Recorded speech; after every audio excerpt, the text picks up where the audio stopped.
So, how about a vacation filled with breathtaking beaches and incredible fine dining? Yeah, I'm in too. I'm Carol Yelverton. Welcome to Hungry for Travel TV. We are all about the Caribbean island of Aruba, and we're celebrating with mango shrimp.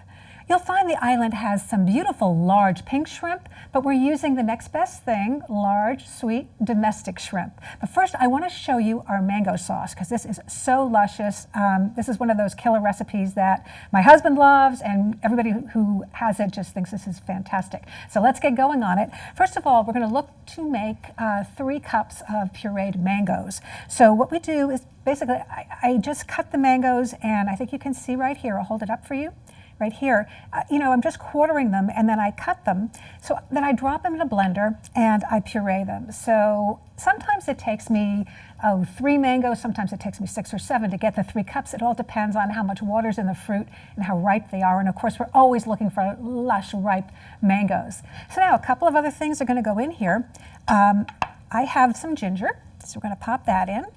These are nice Caribbean spices, so it makes it really special to have these. I've got some turmeric, and of course this is going to help with all the bright colors of the mango that we want to have. Allspice is another Caribbean favorite. It is just got so many things combined together. It's just spicy, bright, just so many beautiful elements in it.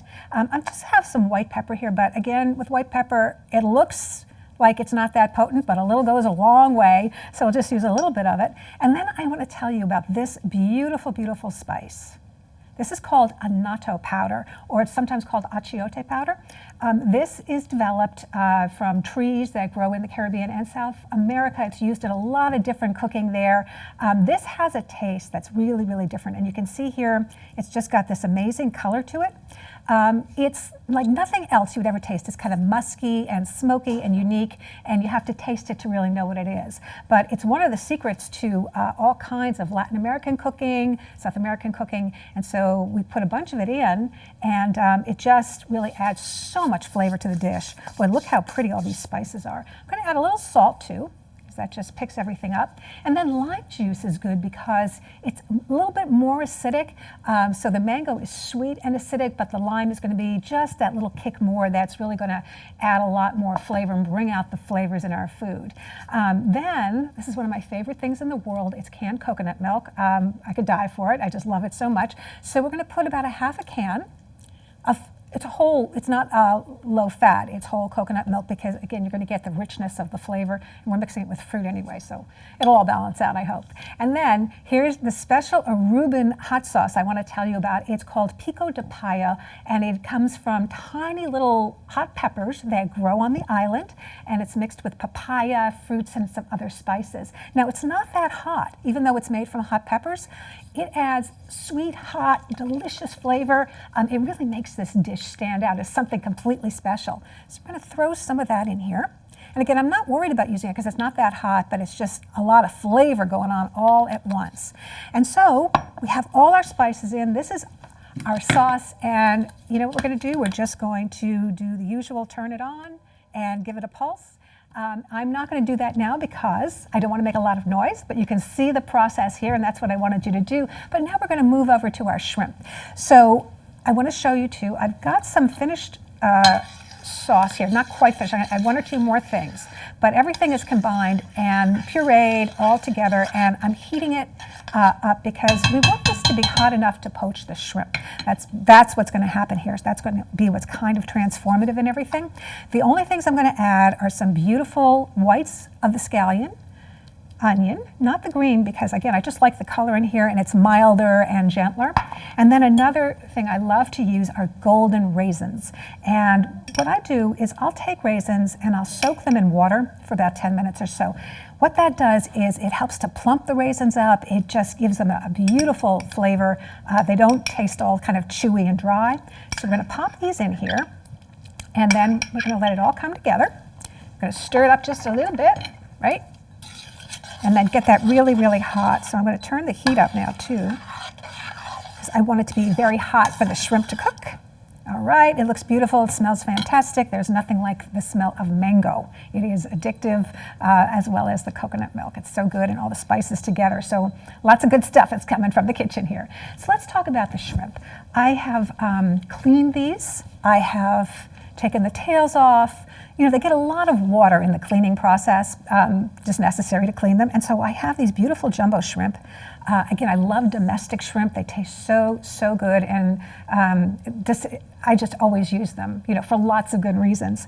So then what I do, and it's kind of one of the secrets of good shrimp, is I lay them out on a dish towel. I have a nice absorbent dish towel here. And while they're resting, and they're going to rest, they rest for a little while, but what I like to do is throw a little salt on. And here's the reason why. We love shrimp because it's briny. It is filled with just that saltiness and that, you know, just that flavor that's so special. How many of us love shrimp prepared in so many different ways? So the salt on the shrimp is going to bring out that briny, salty quality. But the thing about shellfish is that it's sweet as well, and that's kind of what makes it so appealing to us. There's this saltiness and this sweetness. The salt is going to kind of push that up all together so that we're going to have shrimp that really taste their best. There's not a lot of liquid here, so we don't have to worry about like the shrimp being too liquidy and soggy. So what we do is we're just going to pop it right in. And again, this is really hot, which is just what we want it to be. So we'll pop all our shrimp in, and we're going to let this cook, 5 minutes maybe. The idea behind the shrimp cooking is that we want it to get just pink, and then we're going to turn the stove off.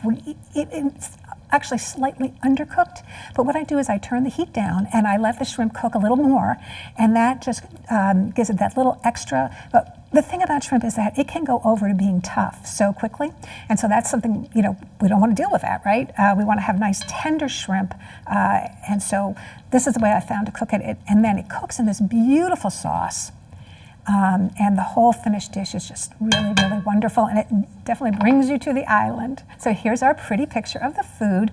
That shrimp is pink, it's delicious, it's filled with the fragrance of the spices, it's filled with all kinds of wonderful and delicious things. So just try it. I've got it on rice there, but you know, I actually like to put it in a bowl and have like a salad on the side and, you know, maybe some bread. But you know, people just like eat this sauce with spoons. It's like that kind of a thing. But let's explore Aruba now with World Championship surfer Sarah Kita. Take a look at the people, the beaches, and the experiences you'll find there.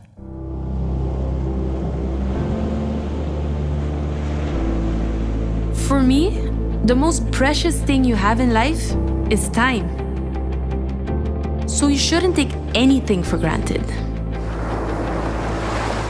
I'm grateful for my Terra, my sweet land, my Aruba. I know I live in paradise, and I'm thankful every day for that. Where the trade winds call you by name, where happy hearts race over crystal blue water, and the beauty of the island takes your breath away. I love meeting visitors on their own adventures. A chit-chat, a laugh, a hug. We Arubans see life as a happy adventure, taking all those we cherish most on the journey with us, and taking none of it for granted. Our happy island, your happy island, one happy island. My name is Sarah Kita, and this is my Aruba.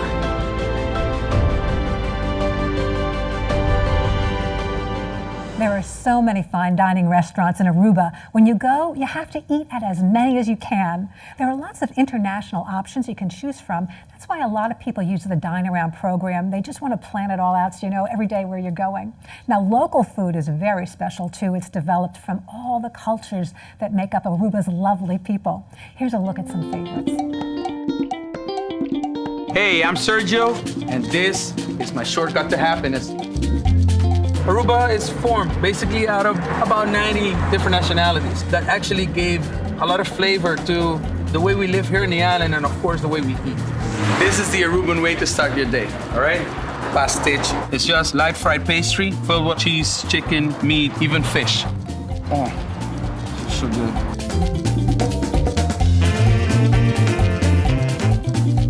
There's only one thing that can make this pastiche better. and it's hot sauce. So let's go get some. Things are about to get hot, really hot. We're right here at the farm where they make the pica de papaya. Everything here is organically and locally grown. All the ingredients. Welcome. Well, thank you. This is Roseanne. Her family owns and runs this farm. So let's take a tour. Here in Aruba, we love hot sauce, and especially the most well-known hot sauce, which is the pica de papaya.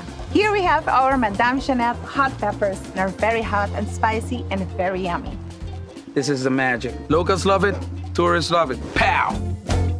This next stop is Say Rovers. It means pirates. You want to eat? Let's go. Arr. This is actually a true local spot. The fish comes from the sea to the boats to your plate. So it cannot get fresher than that. I'm JR, I'm the chef cook here at Sea Rover. We are going to be preparing some nice dishes, French fries, with some season on it. The season is a mixture. I will not tell you guys what it is really, because there's a secret of Sea Rover for years already. I'm sorry, put some lemon on it, lime, voila. All right, guys, this is the Say Rover setup. We got the French fries with the fried plantain. My sauce is onion, tartar, can't miss it. Pica de papaya with my corn flour bread and my piece of fish. You eat it with your hands, buddy. So here we go.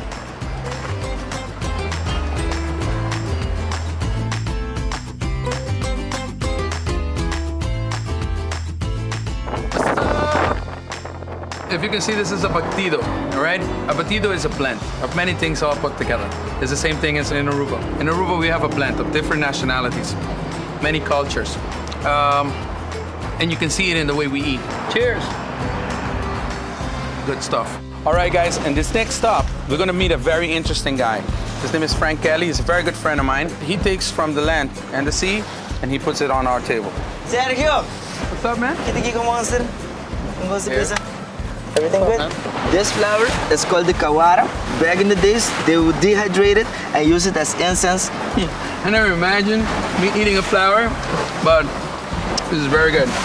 In the culinary tradition of Aruba, cactus was something that was used to make stew, to make soup. But I want to experience a new thing. So what I did is I tried to make a falafel made of cactus. From the earth To his mouth. to my mouth.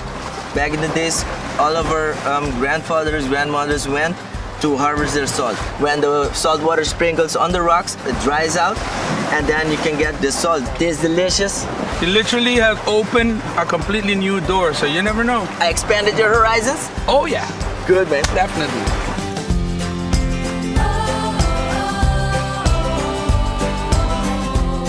Now we're gonna head to my best friend, which is Alidia, and we're gonna have one of Aruba's traditional meals. All right, guys, as you can see, I'm here with Alidia. Very nice friend, very good friend. We're here having a traditional Arubian meal, One of the best meals, my favorite, carne stoba. which is beef stew. There you go. Thank you so much. I love You're it. welcome. You're always welcome. It smells so good. Oh, tell me about it. It's Combined with the rice and the funchi, or Also- what you guys know as polenta, Yes. we call it funchi. This is incredible. Guys, you're missing out. Come to Aruba fast. You guys should. gonna love this.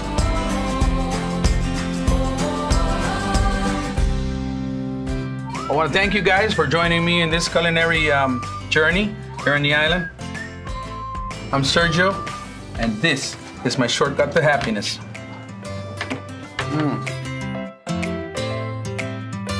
So who isn't ready to go sit on a beach and eat Aruban food?